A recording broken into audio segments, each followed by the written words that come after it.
Hello and welcome back to Nick's PSA Reviews. I'm Nicholas Givens, and this week it is 70s and 80s PSAs. The first one is the original 1973 version of the Smokey Bear PSA, Mask. I know a place that's peaceful and quiet, a place where animals play. It's called a forest, but every year we start forest fires. A careless match or cigarette and poof, fire. So the next time you're in the forest, be extra careful, okay?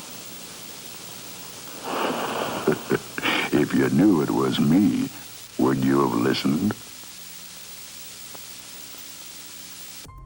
The mask removal here is creepier than the 1980 revision. Not only that, Smokey here is very poorly designed and his tone is arguably much less friendly. I like the message, but I'm glad that they revised the PSA, as this version is, in my opinion, garbage because of the fact that Smokey looks weird, probably due to financial reasons, as Joanna Cassidy does appear in this. The scare factor for this one is a 7 out of 10. This is because of how downright scary the mask looks, as well as how Smokey looks here, probably due to having Joanna Cassidy in this one. Models are not cheap. I'm glad that they redid this one several years later, which lowered the scare factor. I honestly get the heebie-jeebies watching the original because of how Smokey looks. I like the overall message, but I think the 1980 remake did a better job of delivering it because of the financial factor.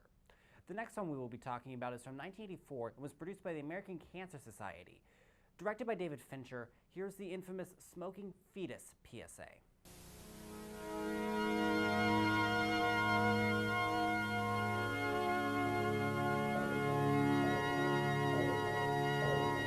Would you give a cigarette to your unborn child? You do. Every time you smoke while you're pregnant.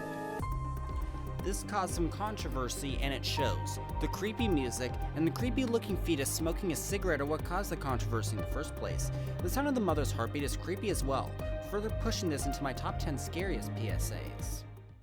The scare factor for this one is going to be a full 10.